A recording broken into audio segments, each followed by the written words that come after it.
부자의 행동 습관, 행동 에너지를 부로 연결하는 법. 사이토 히토리 지음. 이 책은 행동의 소중함에 대해 담고 있습니다. 꿈을 가지는 것이 중요하다고 생각하면서도 실제 꿈을 이루기 위해 행동으로 옮기지 못하는 사람이 매우 많습니다. 또 행동하려는 마음이 있어도 첫걸음을 내딛지 못하는 사람도 상당수입니다. 나도 그 생각했었는데 이렇게 말해봤자 행동으로 옮기지 않았다면 아무것도 하지 않은 것이나 마찬가지입니다. 이 책은 꿈을 이루는 방법과 성공하는 방법, 문제를 해결하는 방법 등의 꿈을 현실로 만들기 위한 구체적인 방법론을 다룹니다. 그런 다음 행동이란 무엇인가에 대해 새롭게 고찰하고 많은 사람들이 행동하지 못하는 원인을 알아본 뒤 행동으로 옮길 수 있는 방법에 대해서도 살펴봅니다. 마음속의 생각을 행동으로 옮기는 일은 엄청나게 중요합니다. 행복도 성공도 행동하지 않고서는 성취할 수 없습니다. 이 책이 여러분이 꿈을 향해 첫걸음을 내딛는 계기가 된다면 저자로서 그 이상의 기쁨은 없을 것입니다. 이 책에 신이라는 단어가 나오지만 종교와는 전혀 관계가 없으니 마음 놓고 읽으셔도 됩니다. 그렇다고 종교를 부정할 의도도 없으므로 당신이 믿는 종교가 있다면 자연스럽게 떠올리며 읽어주세요. 제1장 부자의 생각. 나도 그 생각 했었는데 라고 머뭇거리고만 계신가요? 꿈은 목표로 삼는 순간 내 쪽으로 움직입니다. 부자의 행동 습관에 대해 본격적으로 이야기하기 전에 두 가지 중요한 사항부터 말해두겠습니다. 첫째, 꿈을 이루는 방법과 둘째, 문제를 해결하는 방법입니다. 먼저 1장에서는 꿈을 이루는 방법부터 살펴보겠습니다.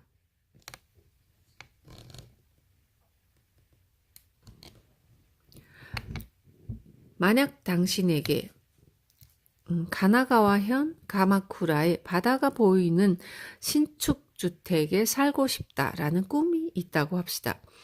그리고 그 꿈을 이루기 위해 우선 하루에 3,000원씩이라도 돈을 모으자 등 현재 당신이 할 수 있는 행동을 실천하기 시작했다고 칩시다. 정말 매일 3,000원씩 저금을 하다 보면 이런 곳에서 살고 싶어 또는 저런 데서 살면 좋겠다라는 당신의 추상적인 꿈이 조금씩 목표로 구체적으로 바뀌게 됩니다. 꿈이 목표로 변해가는 것, 이것이 핵심입니다. 설사 당신이 내심 매일 3,000원씩이라면 평생을 모아도 모자라겠지라고 생각했더라도 실제로 매일 3,000원씩을 모으는 실천을 통해 가까운 미래에 꿈이 당신 쪽으로 다가오게 됩니다. 꿈이 현실로 다가오다니 재미있는 얘기죠. 그것을 풀어 말하자면 당신의 행동을 통해 꿈이 스스로 실현되기 위한 다양한 아이디어를 제시하는 것입니다. 꿈이 당신에게 다가오는 과정은 이렇습니다. 똑같이 바다가 보이는 건물이라면 가마쿠라보다 지바가 쌀 거야. 주택보다 아파트가 싸겠지. 신축이 아닌 중고 중에서도 좋은 물건이 얼마든지 있을 것 같아. 와 같이 당신의 꿈이 실현되기 위한 아이디어가 착착 나오는 것입니다. 게다가 꿈을 이루기 위해 자신의 일에 몰입하게 되면 수입도 늘어날 뿐더러 가속의 법칙이 작용해서 몇 년 뒤에는 정말로 꿈꾸던 집을 사게 될 수도 있습니다. 언젠가 내 가게를 갖고 싶어 라는 꿈을 가진 사람은 우선 자신을 고용해주는 가게에서 열심히 요리나 기술, 경영을 배우며 경험을 쌓을 것입니다. 그러면 좋은 자리가 비었는데 한번 해볼래? 라거나 내가 이 가게를 이어주면 좋겠다 같은 식으로 기회가 찾아옵니다. 목표를 확실히 정한 사람에게는 반드시 꿈이 먼저 현실로 다가옵니다. 만약 꿈이 이루어지지 않는다는 사람이 있다면 그 이유는 꿈을 그저 꿈인 채 끝내버렸기 때문입니다. 하지만 꿈을 목표로 실천 가능한 일부터 꾸준히 해나가면 반드시 그 꿈은 이루어집니다. 뮤지션이 되고 싶어 라는 꿈을 가진 사람은 그 꿈을 위해 행동하며 기다리다 보면 실제로 때가 된 순간 뮤지션이 될 수 있습니다.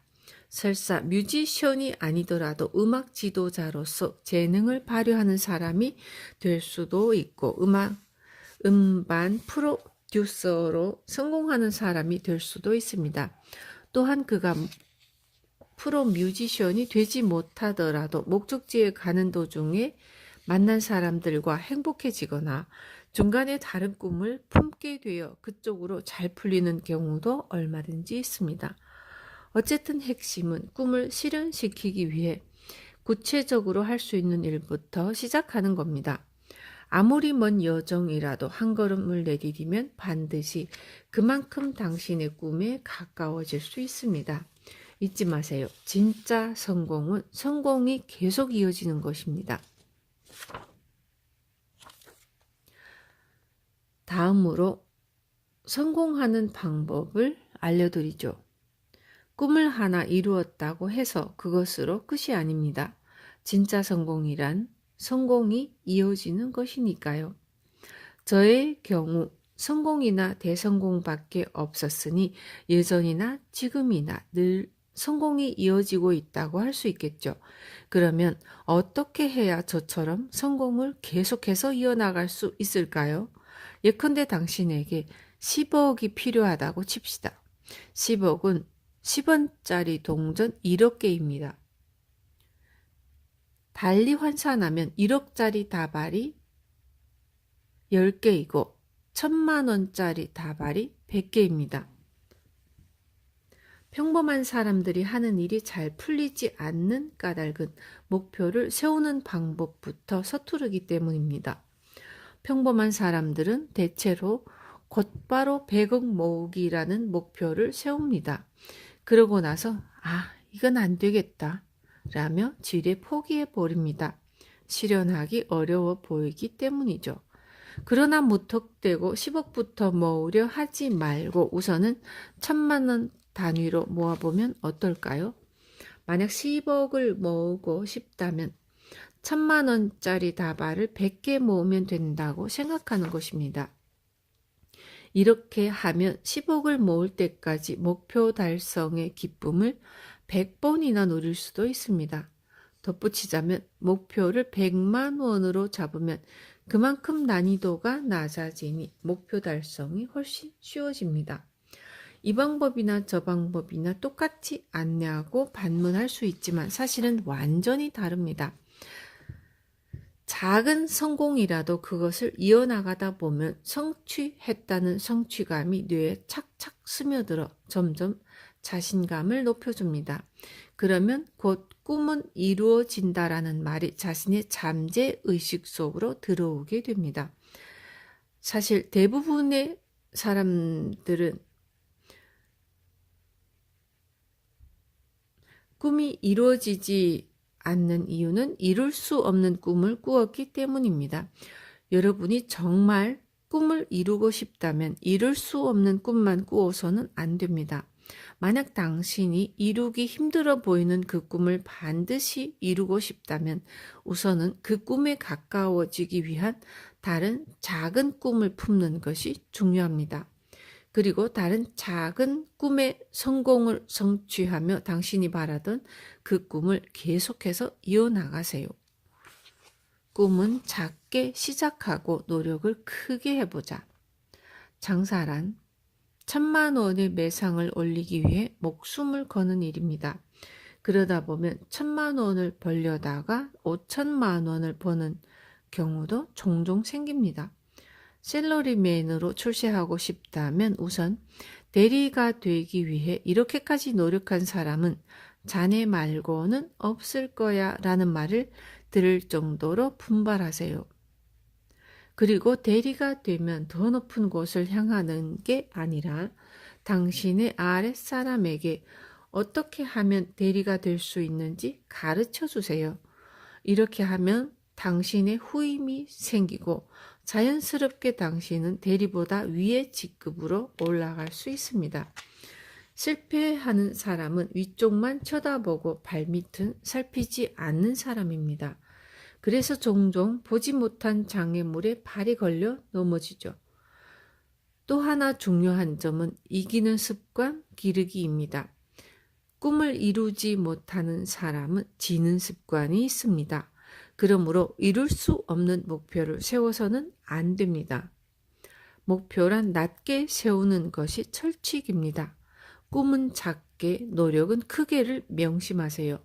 그러면 꿈을 금방 이룰 수 있을 뿐더러 꿈을 이룬 후 또 다른 꿈을 가질 수 있습니다. 이런 식으로 작은 성공을 이어나가다 보면 당신은 자연스레 이기는 습관이 붙고 천하무적이 됩니다.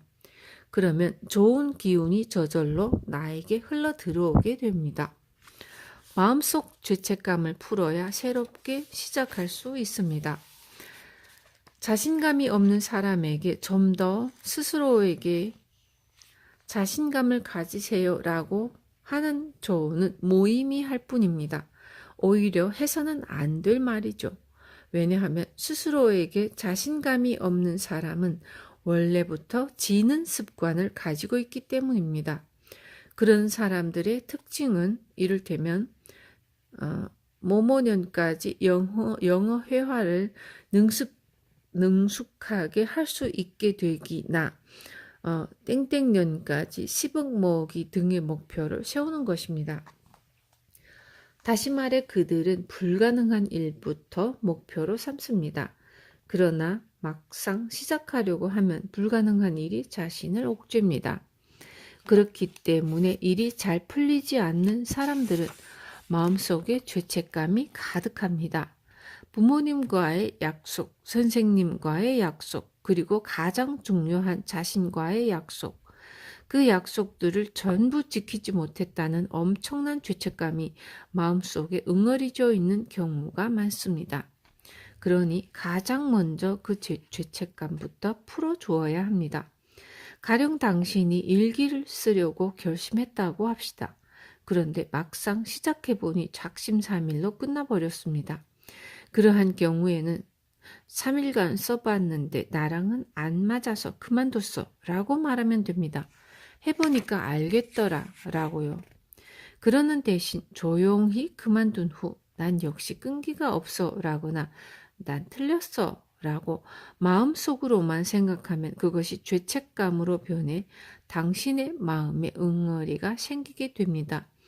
남과의 약속도 자기와의 약속도 같은 이치입니다.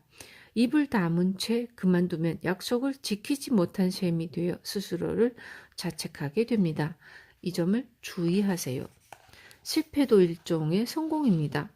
만약 당신이 작심삼일형인 사람이라면 일기를 나흘간만 쓰자라는 마음으로 시작하세요. 언제나 작심삼일로 끝나던 사람이 나흘 동안이나 일기를 연달아 썼다면 그걸로 이미 성공한 셈입니다. 당신이 전에는 못했던 일을 계속 해내는 경험을 쌓아야 합니다. 성공 경험을 계속 쌓아나가지 않으면 성공한 사람이 되지 못할 테니까요. 실패하면 어떻게 하냐고요? 그로 인해 이렇게 하면 안 된다라는 사실을 깨달았다고 생각하면 됩니다. 그것도 일종의 성공이니까요. 요컨대 본질적으로 말하면 실패란 없습니다. 단지 경험이 있을 뿐이죠. 이렇게 했더니 이렇게 되었다라는 경험에 지나지 않습니다. 우리는 일단 오늘의 경험을 통해 지혜를 얻고 다시 내일을 향해 도전하면 됩니다. 그런다면 미래가 전혀 두렵지 않습니다. 오늘의 도전은 내일의 경험으로 바뀝니다. 그렇게 24시간을 싸워나가는 겁니다. 저는 지금까지 한 번도 진 적이 없습니다. 질 것 같은 느낌도 들지 않았습니다. 우리는 지기 위해 이 세상에 태어난 것이 아닙니다. 만약 진다 하더라도 단지 자기 자신에게 진 것입니다. 상대가 강해서 지는 경우는 결코 없습니다. 자기 자신이 약해서 지는 것입니다. 그럴 때는 스스로를 바꾸어 나가면 됩니다. 지는 습관을 이기는 습관으로 바꾸면 됩니다. 실패하는 이유는 나 자신이 미숙하기 때문입니다. 그리고 나에게 실패와 경험이 필요하기 때문이죠. 아직은 나에게 그 일에 실패할 만큼의 실력밖에 없었기 때문입니다. 하지만 그러한 경험을 통해 이제는 이렇게 하면 실패한다는 점을 배웠습니다. 그렇다면 그 점을 고치고 다시 도전하면 됩니다. 마지막에 이기는 자는 나 자신입니다. 100번 져도 괜찮습니다. 마지막에 이겨야 진정한 승리입니다. 생각에는 엄청난 힘이 숨겨져 있습니다.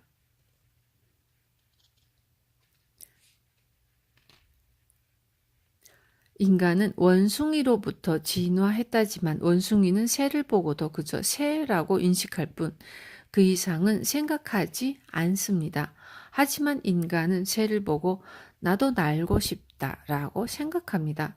하늘을 날고 싶다는 인간의 생각이 비행기를 만들고 제트기를 만들었으며 로켓도 만들었습니다. 그런 일을 할 수 있는 존재는 인간뿐입니다. 우리의 생각에는 엄청난 힘이 있습니다. 신은 우리에게 그런 힘을 선사해 주었죠. 하지만 이 사실을 모르는 사람도 상당수입니다. 신이 우리에게만 부여한 그 힘을 쓰지 않은 채 죽는 사람이 대부분입니다. 저는 책에 항상 이렇게 씁니다. 인간이 하는 생각은 엄청나다고 말입니다. 인간의 생각이 결국 지금의 현실 세계를 만들어 왔으니까요.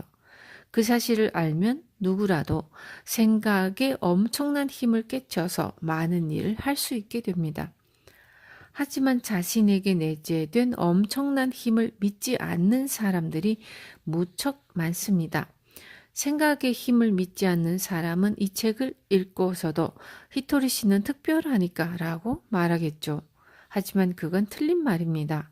신은 특별한 인간이라는 존재를 만들지 않습니다. 당신도 나도 모두 똑같은 인간일 뿐입니다. 그러나 우리 인간이 가지고 있는 생각의 에너지는 엄청납니다. 인간이 신념에 불타오를 때는 정말로 굉장한 파워가 나옵니다. 제가 만든 긴자 마루칸이라는 회사는 거품 경제 붕괴 후에도 리먼 쇼크 때도 실적이 계속해서 늘었습니다. 그럴 수 있었던 이유는 저에게는 마루칸은 계속 성장한다라는 신념이 있었기 때문입니다. 따라서 마루칸은 계속 성장한다라는 신념을 표출하는 것이 저의 일입니다. 제가 이 신념을 표출하는 한 마루카는 계속 발전해 나갈 수 있습니다. 저는 그렇게 믿습니다.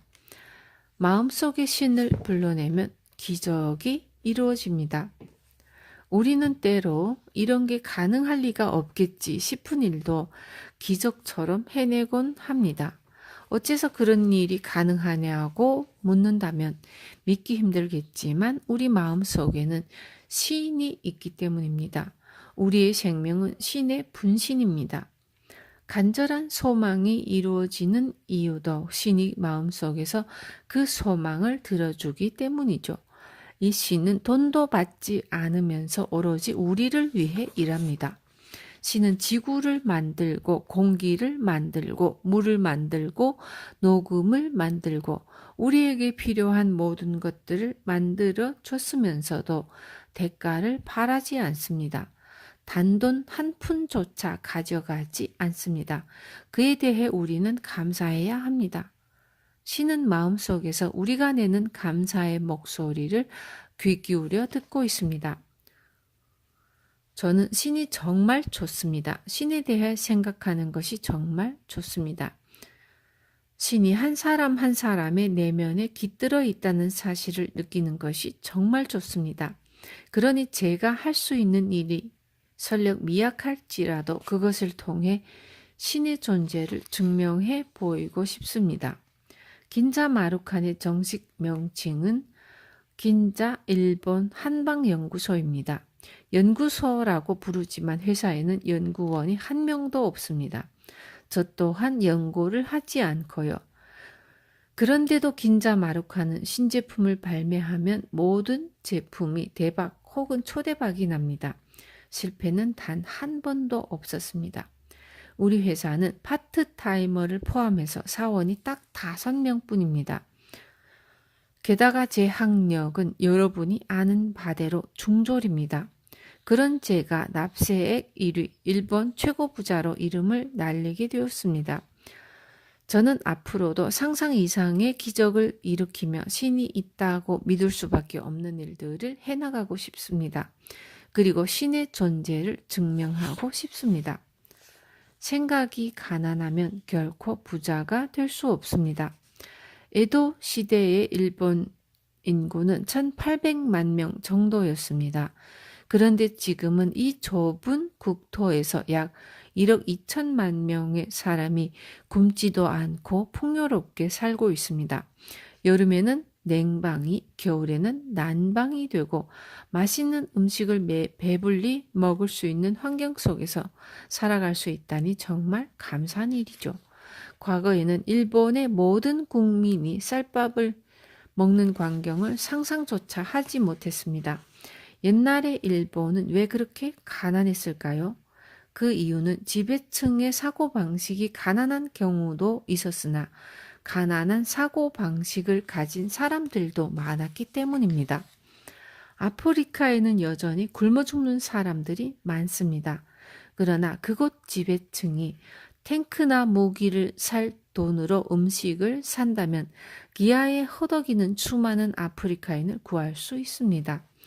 또 아프리카의 땅속에 묻혀있는 다이아몬드를 비롯한 수많은 천연자원을 어떻게 활용하느냐에 따라 기아에 허덕이는 수많은 아프리카인을 구할 수도 있습니다.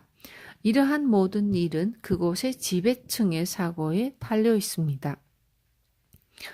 거품 경제 붕괴 이후에도 일본의 무역 흑자가 이어졌다는 사실은 일본의 돈이 거품 경제기 때보다 늘어났다는 것을 시사합니다. 하지만 당시 일본의 많은 사람들은 지금은 불황기라고 믿었습니다. 따라서 그들은 가급적 돈을 쓰지 않았습니다. 저는 그 점이 문제라고 생각합니다. 우리 회사는 거품 경제기 이후에도 쭉 실적이 좋았습니다. 왜냐하면 저 자신이 이 세상을 가난하거나 괴로운 곳이라고 여긴 적이 없기 때문입니다. 인간이 생각하는 파동은 실제 현실을 만듭니다.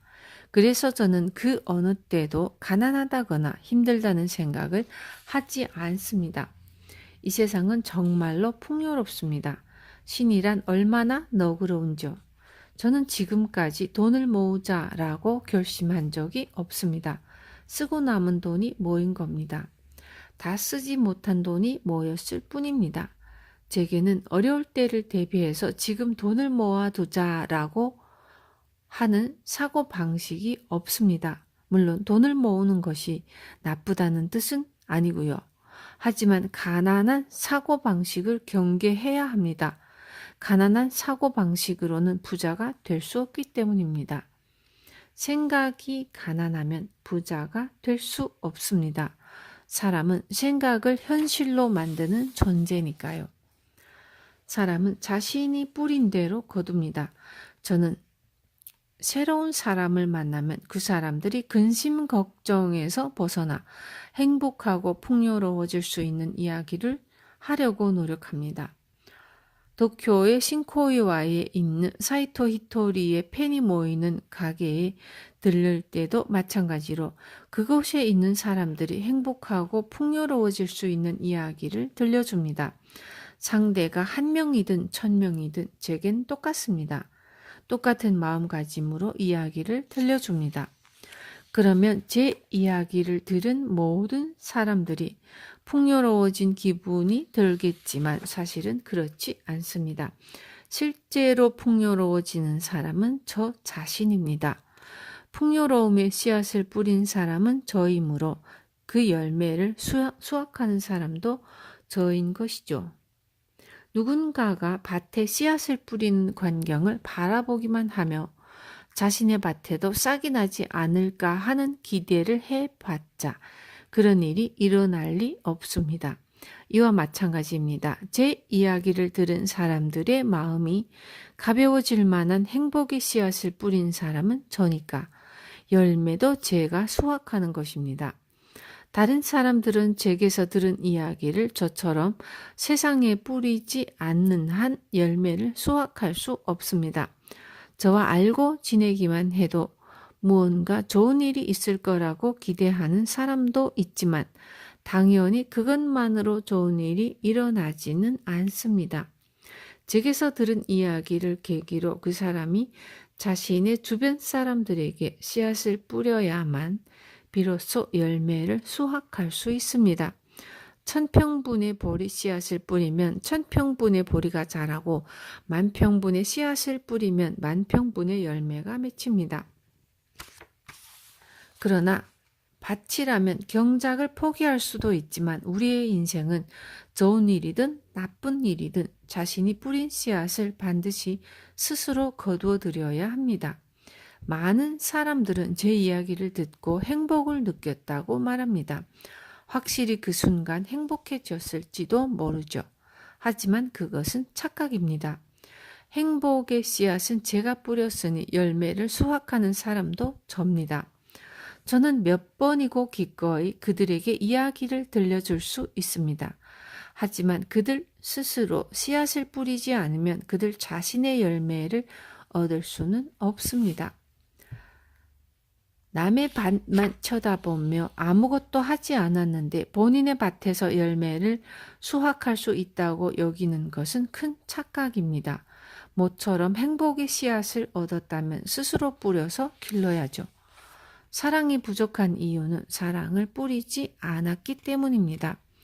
사랑은 반드시 자신이 뿌린 대로 거둡니다. 그러므로 만약 당신에게 사랑이 부족하다면 그것 사랑의 씨앗을 뿌리지 않아서입니다. 저는 매일매일 아주 즐겁게 삽니다.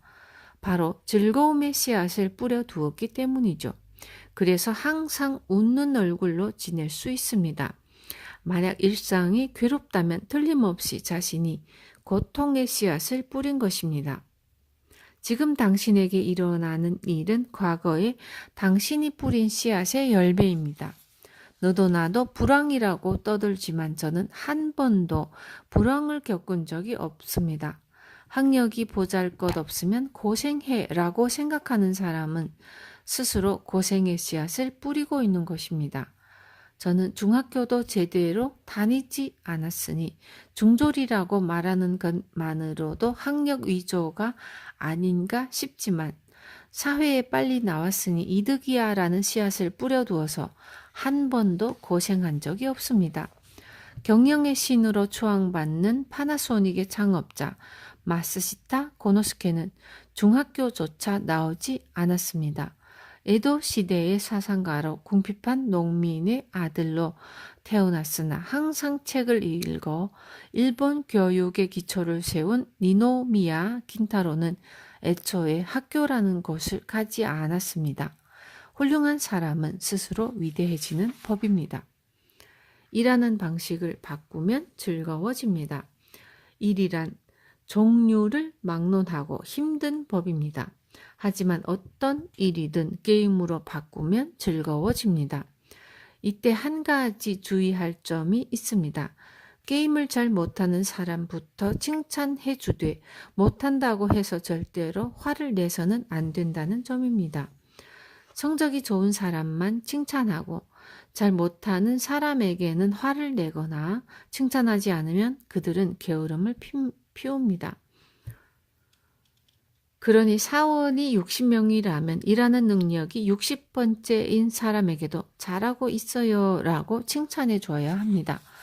그렇지 않으면 언제나 꼴찌라서 혼만 나는 사람은 게임 자체에 참가하지 않게 됩니다. 일이 게임이며 절대로 혼나지 않는다는 사실을 알게 되면 누구나 스스로 그 게임에 참가하려 합니다. 우리 회사 사람들이 사장님한테 혼난 적은 한 번도 없어 라고 말하는 이유는 제가 이 일을 게임으로 만들었기 때문입니다. 그물을 당겨 고기잡이를 할 때도 그 일이 게임이 되면 지는 사람은 있을지언정 게으름을 피우는 사람은 없을 테죠. 축구든 마작이든 뭐든 간에 게임이라는 이름이 붙으면 열심히 하지 않는 사람은 없으니까요. 또 게임의 경우 참가 자체가 즐겁지 않다면 기꺼이 참여하는 사람도 없겠죠. 마라톤은 가장 나중에 꼴이 난 사람에게도 박수를 쳐줍니다. 열심히 달린 끝에 기진맥진한 상태로 꼬린 지점에 도착했는데도 혼만 난다면 어느 누가 마라톤을 하려 들까요? 고시엔을 노리는 고등학교 야구 선수도 야구가 게임이기에 열심히 하는 겁니다. 그러나 고등학교 야구 선수를 사원으로 고용한다고 일도 열심히 하리라고는 장담할 수 없습니다. 21세기는 마음의 시대입니다.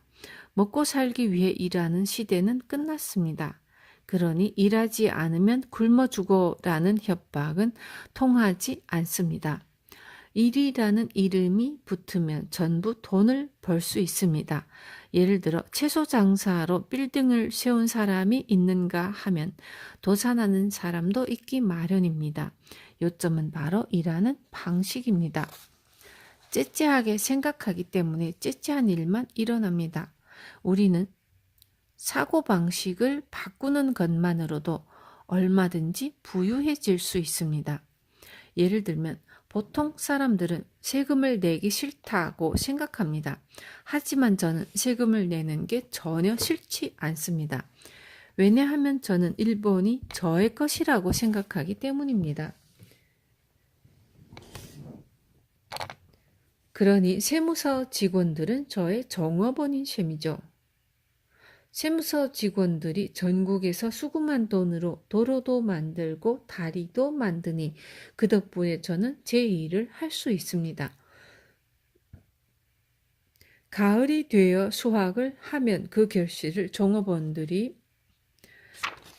세금으로 거두어 가서는 전국에 뿌려주거나 이듬해 가을에 또다시 제가 수확을 하게 하는 거죠.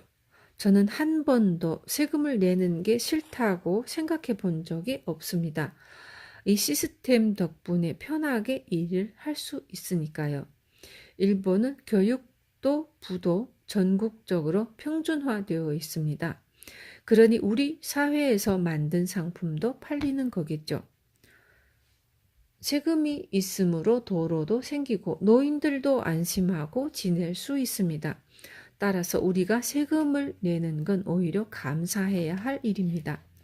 어떻게든 세금을 안 냈으면 하고 째째하게 생각하면 째째한 일만 일어납니다. 기억하세요. 궁상의 씨앗을 뿌리면 궁상 맞은 변명만 하게 됩니다. 어느 회사의 사장님이 여자가 생기면 회사가 망한다는 말을 들었는데 진짜일까요? 라고 저에게 물어온 적이 있습니다. 만약 그게 사실이라면 여자가 생긴 정도로는 망하지 않을 회사를 만들면 됩니다. 진시황은 몇천 명에 달하는 여자를 두고도 천하를 통일했습니다. 여자가 생긴 정도로 회사를 망하게 하는 사람은 단지 일을 못하는 겁니다. 일을 못하는 사람이 회사를 망친 뒤 여자 탓을 하자. 그 이야기를 들은 누군가가 말을 옮겼을 뿐입니다. 게다가 여자가 없어도 회사를 망친 사람은 얼마든지 있습니다. 그러나 궁상맞은 변명은 하지 않는 편이 좋습니다. 그런 말을 하면 궁상의 씨앗이 뿌려지니까요. 예전에 제가 아는 한 사람이 사이토 씨, 달은 차면 기운다라는 말을 알아요? 라고 물었습니다. 그는 분명 당신이 지금 순조로울지 몰라도 언제까지나 잘 나가지는 않을 거예요 라는 말을 제게 하고 싶었던 거겠죠. 그때 저는 그 사람에게 과학적으로 달은 차면 기울지만 제가 달로 보이나요? 라고 대꾸했습니다. 인간은 제한선을 모르는 존재입니다. 그렇기에 성장하다가 망한 회사도 분명히 있겠지만 그건 규모가 커졌기 때문이 아닙니다. 잘못된 일을 하니까 망한 겁니다. 행복을 옆 사람들에게 나눠주면 주변까지 밝힙니다. 어떤 일을 했을 때 그 일이 자신에게 도움이 되는 즐거운 일이라면 그로 인해 사업이 망하는 경우는 없습니다. 만약 그래도 망했다면 그 이유는 자신의 즐거움만을 추구했기 때문입니다. 나만 행복해지면 된다는 건 잘못된 생각입니다. 행복은 촛불 옮기기와 같아서 옆 사람들에게 나눠주면 주변까지 밝아집니다. 또한 나누어 주었다고 해서 나에게 있던 행복의 불꽃이 꺼지지도 않습니다. 아이즈 지방에는 아이즈 반다이산이라는 민요가 있습니다. 이 민요의 가사 중 오하라 쇼스케여 어째서 재산을 탕진했는가 아침잠 아침술 아침 목욕을 해서 재산을 탕진했지라는 대목이 있습니다. 저는 어릴 때 이 부분을 듣고 제 귀를 의심했습니다. 아침잠도 아침술도 아침 목욕도 그렇게 많은 돈이 들지 않습니다. 그걸로 재산을 탕진했다니 이상한 일입니다. 게다가 그만한 일로 탕진했다면 그는 원래부터 대단치 않은 재산이었던 거죠. 그래서 저는 이 민요를 들을 때마다 진짜 째째한 노래라고 생각합니다.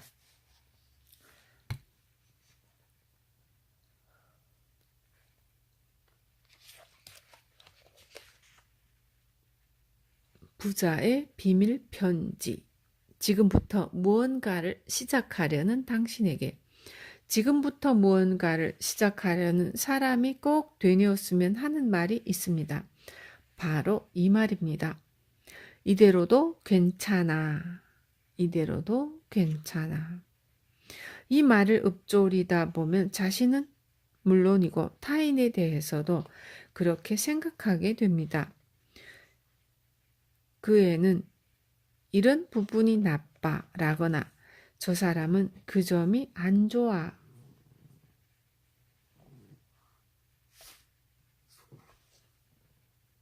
라는 등 남의 결점을 트집 잡는 이유는 대개 남에 대한 평가를 마이너스부터 시작하기 때문입니다.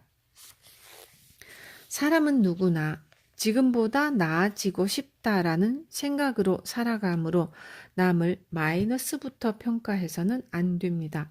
이 점은 자신에 대해서도 마찬가지입니다. 인간은 현상 유지만으로는 살아갈 수 없는 생물입니다.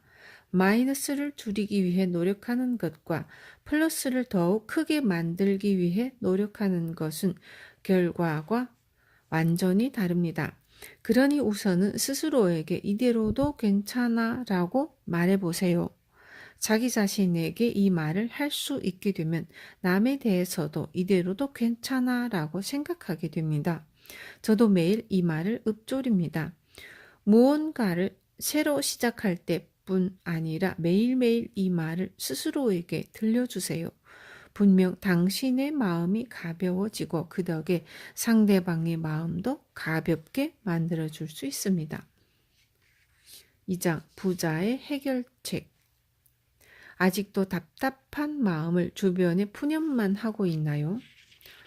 자신의 문제를 객관화하면 해결책이 보입니다. 부자의 행동 습관 이야기를 하기 전에 말해두고픈 두 번째 사항은 문제를 해결하는 방법입니다. 일단 행동을 시작하면 여러 가지 일이 일어나므로 문제 해결법도 알아두는 편이 좋습니다. 사실 이 방법은 저도 최근 들어 발견했습니다. 지금까지 저는 다양한 곳에서 상담을 해왔습니다. 그리고 그때마다 상담자들에게 가장 좋다고 여겨지는 방법을 알려주었습니다. 그러나 제가 알려준 방법으로 문제가 해결된 사람이 있는가 하면 전혀 문제가 해결되지 않은 사람도 있었습니다. 어떻게 이런 차이가 나게 된 걸까요? 그 이유는 제가 할 수 있다라고 생각한 일이라도 저의 방법을 안내받은 사람은 할 수 없는 경우가 있었기 때문이었습니다. 다시 말해 어떤 문제를 가진 사람에게 제가 생각하는 해결법을 알려주더라도 그 사람이 저의 조언을 반드시 실천할 수 있는 것은 아니라는 뜻입니다. 그래서 저는 다른 방법을 찾았고 실제로 이 방법을 써보았더니 효과 만점이었습니다.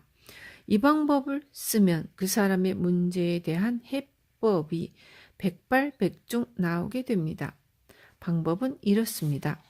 우선 누군가로부터 고민 상담을 받으면 그의 주변에 있는 몇몇 사람들에게 이런 문제를 해결하려는 사람에게 그 문제가 평생 발생하지 않을 수 있는 해결책은 무엇일까요? 라고 물은 뒤 각자의 대답을 듣습니다. 그리고 마지막으로 고민을 물어온 사람이 그 질문에 스스로 대답하게 합니다. 만약 당신이 다른 사람으로부터 똑같은 고민을 상담받는다면 이 문제가 평생 발생하지 않을 만한 해결책은 무엇일까요? 라고 묻는 거죠. 그러면 앞서 측근들에게서 나온 다양한 의견들 중 가장 좋은 대답이 그 사람의 입에서 나옵니다. 반면 고민하는 사람에게 처음부터 갑자기 스스로 답해보세요 라고 요구하면 대부분은 말문이 막힙니다. 그러니 고민하는 사람의 측근들이 제시한 해결법을 듣고 당사자가 마지막에 대답하게 하는 것이 이 방법의 포인트입니다. 그러나 이때 당사자도 남의 일이라고 생각하고 대답하지 않으면 좋은 해결책은 절대 나오지 않습니다. 해결하지 못하는 문제는 없습니다. 앞에서 설명한 방법으로 문제를 해결하면 어떤 이유로 좋은 해결책이 나오는 걸까요? 먼저 고민을 상담한 사람이 자신의 문제를 객관적으로 생각할 수 있다는 점을 꼽을 수 있습니다. 자신에게 발생한 문제는 아무래도 주관적으로 생각하게 되어 결국 감정적으로 치닫기 마련입니다. 따라서 어지간해서는 최고의 해결책이 떠오르지 않습니다. 그런데 이 방법을 쓰면 당사자가 제3자의 시점으로 문제를 볼 수 있고 주변 사람들의 조언이나 아이디어도 더해져서 최고의 해결책이 탄생합니다. 신이 우리에게 문제를 안겨준 이유는 그 사람의 정신을 성장시키기 위해서입니다. 따라서 해결책이 없는 문제는 절대로 나오지 않습니다. 그 사실을 가장 잘 아는 사람은 상담자 본인입니다. 또한 이 방법의 좋은 점은 상담자 본인의 문제 해결뿐만 아니라 상담에 참여했던 주변 사람들까지 정신적으로 성장한다는 것입니다. 상담자의 문제에 대해 저 혼자만 답해주면 주변 사람들은 남의 일처럼 들을 뿐입니다. 하지만 우리도 답해야만 한다고 생각하면 주변 사람들도 그의 고민을 진지하게 듣게 됩니다. 따라서 타인의 문제가 자신의 문제처럼 여겨지며 해결법을 생각하는 동안 그들 자신도 깨달음을 얻게 됩니다. 이 방법은 굳이 제가 없더라도 쓸 수 있고 주변 사람들의 정신을 성장시키면서 문제도 해결하는 효과가 있습니다. 문제에 대해 생각하는 습관을 들이세요. 어떤 사람에게 좋은 남편일수록 빨리 죽는데 라고 얘기했더니 그럼 우리 남편은 빨리 죽겠네요 라고 걱정했습니다. 좋은 남편이 빨리 죽는다는 이야기에 그 사람이 걱정했던 이유는 다음과 같습니다. 예컨대 아내가 밖에서 불쾌한 일을 겪었다고 칩시다. 그녀의 남편은 아내에게 그건 당신 잘못이 아니야 라고 따뜻한 위로를 해주겠죠. 좋은 남편이니까요. 그러나 그 위로가 과연 아내에게 좋은 해결책일까요? 그러한 위로는 아내가 남편에게서 좋은 에너지를 빼앗는 것에 지나지 않습니다. 다시 말해 남편의 위로는 아내 문제의 근본적인 해결책이 되지는 못합니다. 실제로 가장 중요한 일은 그 문제가 두 번 다시 일어나지 않게 하려면 어떻게 해야 할지 상담하는 것입니다. 가령 아내가 누군가에게 불쾌한 말을 들었다면 그 사람에게 그런 말 하지 마세요 라고 경고하거나 아내가 두 번 다시 그런 일을 겪지 않도록 해결책을 알려주는 편이 아내의 정신적 성장을 도울 수 있습니다. 그러니 고민을 잠자코 들어주는 남편은 참된 의미로 좋은 남편은 아닙니다. 그보다 두 번 다시 이런 일을 겪지 않으려면 어떻게 해야 할지 둘이서 생각해보자 라고 말하는 남편이 좋은 남편입니다. 인간의 뇌는 쓰지 않는 부분은 점점 퇴화합니다. 반면 쓰는 부분은 점점 단련되죠. 그러므로 문제에 대해 생각하는 습관을 들이면 실제로 자신에게 문제가 일어났을 때 곧바로 대처할 수 있게 됩니다. 문제는 공유할 수 있습니다. 동정만으로는 해결책이 나오지 않습니다. 문제의 공유란 그 문제를 통해 함께 정신을 성장시키는 것입니다. 남의 고민을 들을 때 단지 푸념을 들어주기만 하면 된다고 생각하는 사람들도 많습니다. 그러나 푸념하는 사람은 하고 싶은 말을 전부 내뱉어서 마음이 상쾌해질지 몰라도 듣는 쪽은 상당한 에너지를 빼앗깁니다. 상대의 푸념을 들어줄 때 두 번 다시 그런 일이 일어나지 않으려면 어떻게 해야 할까라는 관점으로 상대의 이야기를 들으면 서로가 깨달음을 얻을 수 있습니다. 말하는 사람과 듣는 사람 모두가 함께 성장할 수 있다면 더할 나위 없겠죠. 가장 좋은 해결책은 이미 당신의 마음속에 있습니다. 저의 제자가 되어 성공한 사람들 중 많은 이들이 저와 한 번도 만난 적이 없습니다. 어떻게 이런 일이 가능하냐고요? 그들은 저와 만나지는 않았으나 저의 책을 읽거나 CD를 들으며 저의 가르침을 배우고 자신의 문제에 대해 히토리 씨라면 이 문제를 어떻게 해결할까라고 생각했기 때문입니다. 그러다 보면 저의 가르침 중 자신이 할 수 있는 일을 찾게 되고 좋은 생각이나 아이디어를 떠올리게 됩니다. 반면 저와 만난 사람은 제게 직접적으로 문제의 해결책을 묻습니다. 하지만 그 해결책은 제게는 가능하지만 그 사람에게는 불가능한 것일지도 모릅니다. 가령 제가 체조 선수라면 간단히 공중 3회전 시범을 보일 수 있을지도 모릅니다. 하지만 공중 제비밖에 못하는 사람 앞에서 공중 3회전을 시범 보인다 한들 놀라게 할 수는 있어도 똑같이 따라하게 할 수는 없습니다. 이처럼 제가 아무리 근사한 해결책을 제시해봤자 상대에게도 그 방법이 가능하리라고 단언할 수 없습니다. 그러니 어떤 문제가 발생했을 때 히토리 씨에게 물어보자 라고 생각하면 안 됩니다. 오히려 히토리 씨라면 어떻게 할까라고 스스로 궁리해 볼 때 자기가 할 수 있는 범위 내에서 자신에게 걸맞는 아이디어가 나오게 됩니다. 고민하는 사람이 실행할 수 없을 것 같은 조언은 제 아무리 근사한 내용이라도 도움이 되지 않습니다. 반드시 그 사람이 실행할 수 있어야만 올바른 해결책입니다. 학교 선생님은 정답이 없는 문제를 시험에 내지 않습니다. 그와 마찬가지입니다. 우리에게 발생한 문제에도 반드시 답이 있습니다. 그 답은 저의 마음속이 아닌 바로 당신의 마음속에 있습니다. 사람은 스스로 생각하는 만큼의 일만 할 수 있습니다.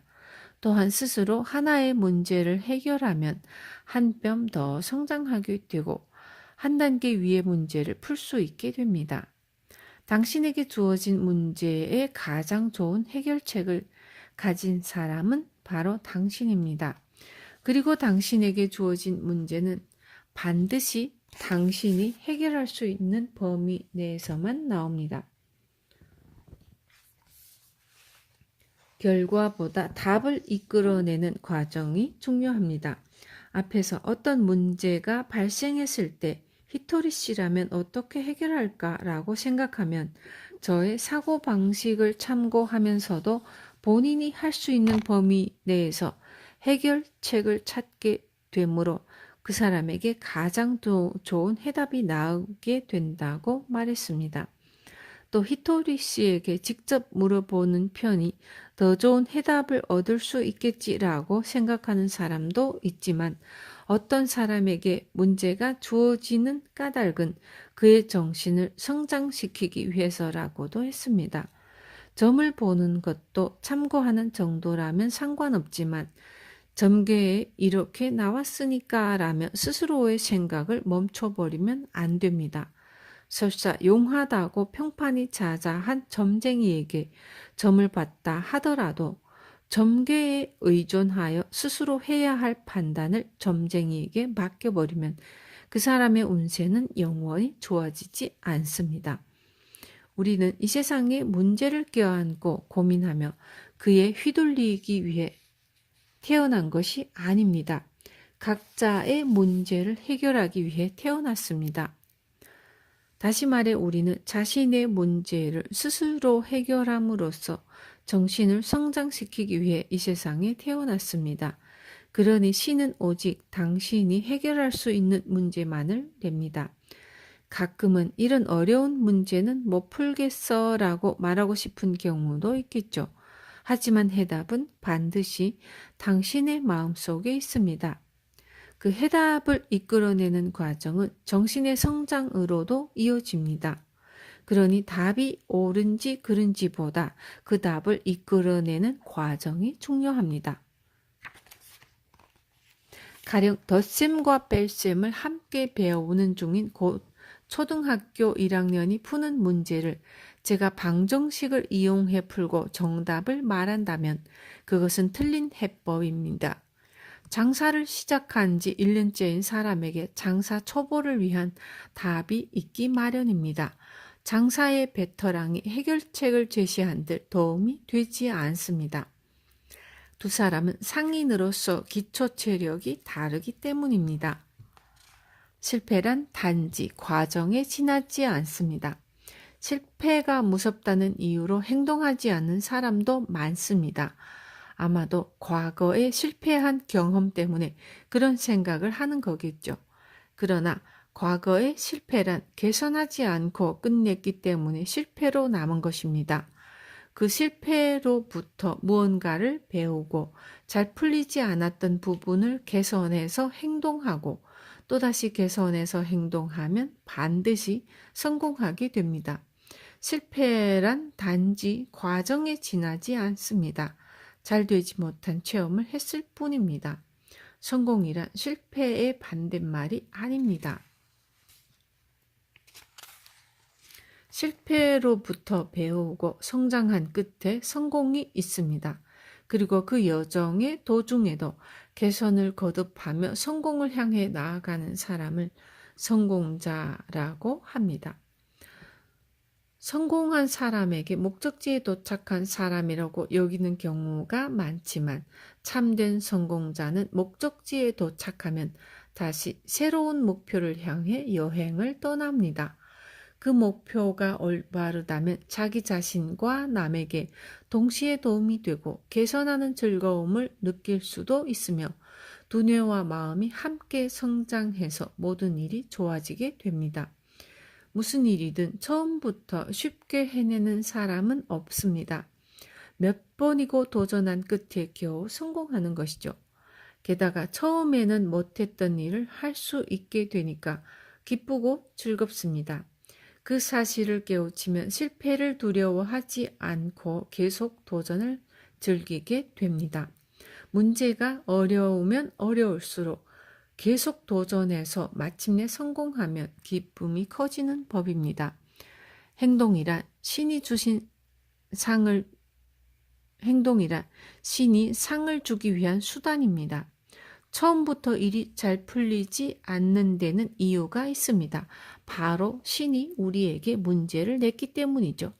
학교로 치자면 시험입니다. 시험에서 좋은 점수를 얻으면 상급 학교로 진학할 수 있죠. 회사에서도 여러 가지 주어진 업무를 해내면 월급을 받습니다. 아무것도 하지 않았는데 월급을 주는 곳은 없습니다. 아무것도 하지 않았는데 칭찬해주는 사람이나 회사도 없습니다. 다시 말해 문제를 해결해야 상을 받을 수 있습니다. 행동이란 신이 상을 주기 위한 수단입니다. 회사에서 월급을 받으려면 일을 해야 하는 것과 마찬가지로 학교에서도 좋은 대학에 들어가고 싶다면 그 전에 공부를 해야 합니다. 좋은 학교에 들어가면 칭찬을 받습니다. 아이는 칭찬을 받기 전에 공부라는 노력을 합니다. 이처럼 어떤 일이든 우선은 행동을 해야 비로소 상을 받을 수 있습니다. 신에게 행복하게 해달라고 빌었는데 이루어주지 않았어 라는 이야기를 종종 듣는데 신은 우리에게 행복을 주는 게 아니라 행복으로 바뀌는 것을 줍니다. 그대로는 멋먹는 매실 열매가 가공하면 매실 장아찌라는 훌륭한 음식으로 변하는 것과 같습니다. 경영의 신이라고 불린 마쓰시타 전기 산업의 창업자 마쓰시타 고노스케는 당신의 성공 비결은 무엇입니까? 라는 질문에 다음 세 가지를 말했습니다. 첫째는 가난한 집에서 태어난 것. 둘째는 초등학교를 중퇴해서 남들보다 학력이 부족한 것. 셋째는 몸이 병약한 것. 대부분의 사람들은 이 세 가지를 성공하지 못한 이유로 들겠지만 마쓰시타 고노스케는 달랐습니다. 가난한 집에서 태어나 돈에 대한 집념이 있었기에 성공에 대한 강한 욕망을 유지할 수 있었다. 초등학교를 중퇴했기에 남의 말을 듣고 배우는 습관이 몸에 배어 있었다. 몸이 약해서 남의 도움을 받아 성과를 올리는 방법을 늘 궁리하다 보니 사람을 다루는 법이 능숙해졌다. 그는 자신에게 주어진 고난을 스스로 성공의 씨앗으로 바꾼 것입니다. 작심삼일도 계속 이어가면 성공할 수 있습니다. 행동이란 남과 비교하는 것이 아닙니다. 행동은 언제나 자신에 대한 도전입니다. 만약 자신이 덜렁이라면 우선은 자신이 그렇다는 사실을 알아야 합니다.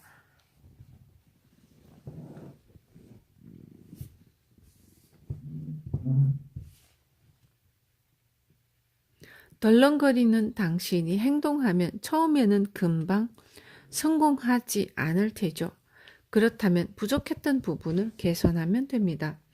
저는 뭘 하든 금방 질려요 라거나 항상 작심삼일로 끝나요 라는 사람이라면 일장에서 썼듯 작심삼일을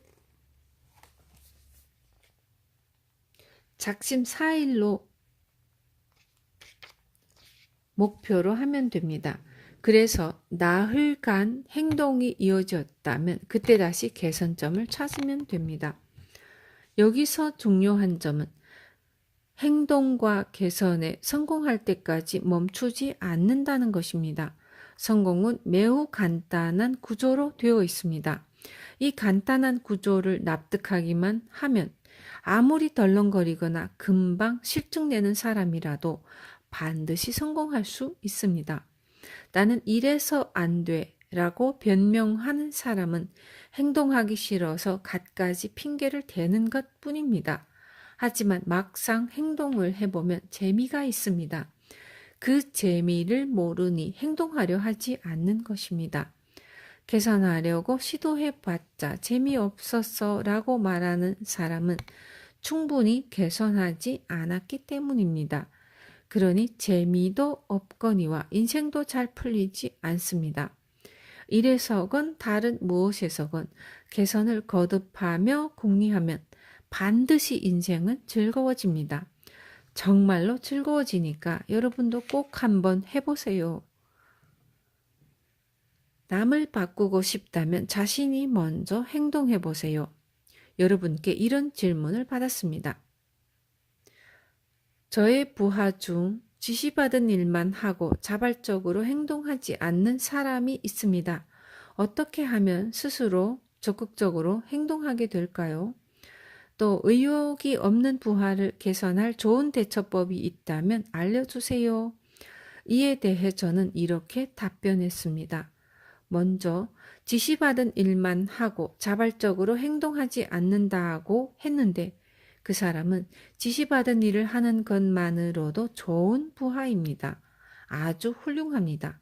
또 어떻게 하면 그 부하가 적극적으로 스스로 행동하게 할 수 있을까요? 라는 고민에 대한 해결책은 상사가 부하에게 모범을 보이는 수밖에 없습니다. 당신이 먼저 나서서 행동하고 그 행동이 부하에게 멋진 모습으로 보인다면 당신을 따라하려는 사람이 반드시 나타납니다. 단 부하가 지시받은 일만 한다면 그것으로 충분하다는 점을 잊지 마세요. 그런 부하에게도 칭찬은 해줘야 합니다. 지시받은 일만 하면 어떡해? 라고 화내기보다 지시받은 일을 제대로 해내다니 정말 훌륭하군. 이라고 칭찬해주는 편이 그 사람의 성장에 많은 도움을 줍니다. 우리는 타인의 행동을 바꿀 수는 없습니다. 남을 바꾸고 싶다면 우선은 자신의 행동을 바꿔야 합니다. 의욕이 없는 부하를 두었다면 이는 부하의 문제가 아닌 자신의 수행이라고 생각하고 행동해 봅시다. 의욕이 없는 부하라도 당신을 잘 따라준다면 그 다음에는 말하는 방식이나 업무 지시 방법 등을 연구해서 부하 직원의 의욕을 고취시키는 방향으로 당신의 행동을 개선해 나가면 됩니다. 그러다 보면 우선은 당신이 성장하고 그 부하가 당신과 인연이 있는 사람이라면 함께 성장할 것입니다. 인연이 없는 사람이라면 언젠가 그만두거나 부서 이동으로 헤어지게 되어 있습니다. 행동이 올바르면 나도 즐겁고 남도 즐겁습니다. 제가 받는 많은 질문들 중에 이런 것도 있었습니다. 행동할 때 목표를 세우는 법이나 행동 계획을 잘 세우는 방법이 있다면 알려주세요. 이에 대한 제 대답은 한마디였습니다. 없어요. 결론은 행동과 개선뿐입니다. 실제로 저는 목표를 세우는 법이나 행동 계획을 잘 세우는 방법 같은 건 한 번도 생각해 본 적이 없습니다. 비법이 있다면 스스로 개선해 나가는 재미를 깨닫는 것 뿐입니다. 그러다 길을 잃으면 모두에게 좋은지를 확인하세요. 나에게 좋고 상대에게도 좋으며 세상 사람들도 기뻐해주고 신도 만점을 줄 만한 일인지 생각합니다. 큰 성공을 거둔 히토리 씨라면 분명 굉장한 발상법을 갖고 있겠죠? 라는 말도 가끔 듣지만 제게는 특별한 방법이나 노하우가 없습니다. 다만 저에게 재미가 없고 남에게 도움도 안 되는 일은 생각하지 않으려고 노력할 뿐입니다. 제게는 특별한 정보원도 없습니다. 그러면 아이디어를 어떻게 얻는가 하면 남에게 듣기도 하고 제 머릿속에 떠오를 때도 있으며 책이나 텔레비전, 잡담에서 힌트를 얻는 경우도 있습니다. 제가 매일 중요하게 여기는 점은 인생을 오늘도 즐겼는가와 남에게 친절하게 대했는가 이 두 가지입니다. 많은 사람들은 히토리 씨라면 뭔가 특별한 일을 하겠죠 라고 기대하지만 제 대답은 언제나 단순합니다. 생각과 행동이 올바르면 자신도 즐겁고 주변 사람들도 즐겁습니다. 자신이 즐겁지 않거나 상대방에게 좋지 않다면 어딘가 잘못되었다는 신호입니다. 그러니 그럴 때는 반드시 행동을 개선해야 합니다. 우리의 인생이란 행동을 하고 잘못되었을 때는 바로 개선하며 꿈을 향해 나아가는 행위의 반복입니다. 제자가 된다는 것은 스승의 사고방식을 익히는 것입니다. 성공하고 싶다면 히토리 씨에게 방법을 가르쳐 달라고 하자가 아니라 히토리 씨라면 어떻게 행동했을까라고 생각해 보세요. 우선은 히토리 씨가 샐러리맨이라면 어떻게 할까? 히토리 씨가 주부라면 어떻게 할까라고 생각해 보세요. 지금 자신이 껴안고 있는 문제를 히토리 씨라면 이라고 가정하여 생각해 보는 거죠. 히토리 씨라면 어떻게 할까라는 씨앗을 스스로 뿌려두지 않으면 열매 또한 맺히지 않습니다. 앞에서 설명한 미스시타 고노스케에게 한 수 배우고 싶다면 미스시타 씨라면 어떻게 할까라고 생각해 보세요. 또는 이나모리 가즈오에게 배우고 싶다면 이나모리 가즈오 씨라면 어떻게 할까라고 가정해 보시고요. 만약 이 방법이 틀렸다고 판단되면 그 사람의 제자가 될 필요가 없습니다. 누군가의 제자가 된다는 건 그 사람의 사고방식을 익히는 것이니까요. 그러나 그 사람이라면 어떻게 할까라고 생각해 보지 않은 채 행동하면 결국 자기 생각대로만 행동하게 됩니다. 그리고 지금껏 성공하지 못한 자신의 생각대로 행동한들 잘 될 가능성이 매우 낮습니다.